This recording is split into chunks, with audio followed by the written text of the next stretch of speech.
Bonjour à tous. Aujourd'hui, je voudrais vous amener dans un voyage. Mais attention, ce n'est pas un voyage en avion ni en bateau, mais c'est un voyage à l'intérieur de nous. Connaissez-vous le bonheur? C'est ce sentiment incroyable qui nous fait sauter de joie, nous donner l'envie de sourire sans raison ou nous réchauffe le cœur quand on reçoit un gros câlin.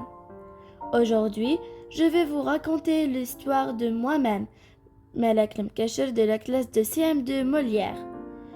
Moi aussi, j'ai cherché à comprendre ce qui était le vrai bonheur. Écoutez bien, car mon aventure pourrait bien vous donner des idées pour trouver votre propre petite étincelle de joie. La graine de bonheur de Malak.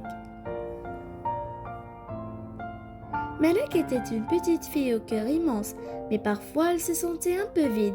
Elle regardait les autres rire et jouer et se demandait où se cachait le bonheur. Un jour, sa grand-mère, avec ses yeux doux et son sourire chaleureux, l'invite assise tristement. Le bonheur n'est pas quelque chose qu'on le trouve dehors, ma chérie, lui dit-elle. C'est une graine que l'on fait pousser à l'intérieur de soi. La grand-mère lui expliqua que la première étape était de prendre soin de soi. Comme une petite plante, ma chérie, tu as besoin aussi du soleil doux, dit-elle. Malak commença par s'occuper de son petit jardin, arrosant ses fleurs et enlevant les mauvaises herbes. Elle apprit que prendre soin de soi, c'était aussi d'écouter son cœur. Elle se préparait une tasse de thé chaud en lisant ses livres préférés, enveloppés dans une couverture douillette.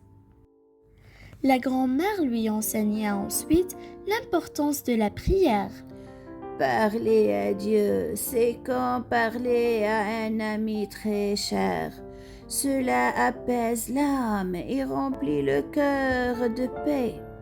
Malak s'asseyait sur son tapis de prière, fermait les yeux et parlait en silence.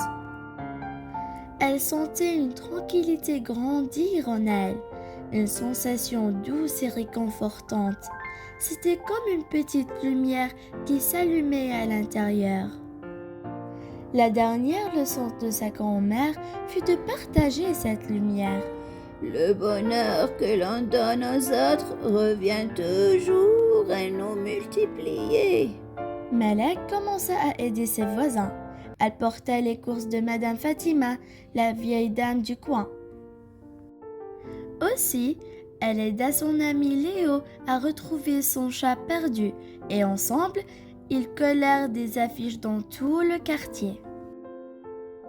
Chaque fois qu'elle aidait quelqu'un, elle sentait la petite lumière en elle grandir et briller plus fort. Elle comprit alors que le bonheur n'était pas une chose à trouver, mais une chose à créer jour après jour.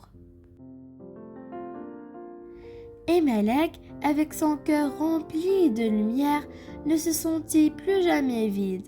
Elle avait trouvé son bonheur, non pas en le cherchant, mais en le cultivant en elle-même et en le partageant avec le monde. Et voilà mes amis, mon voyage n'est pas encore terminé, mais je sais maintenant que le bonheur commence toujours à l'intérieur de soi. C'est mon chemin. Merci de m'avoir écouté, partagez ce qui compte de plus pour moi. J'espère que vous aussi, vous trouvez la force de faire cette recherche. Au revoir.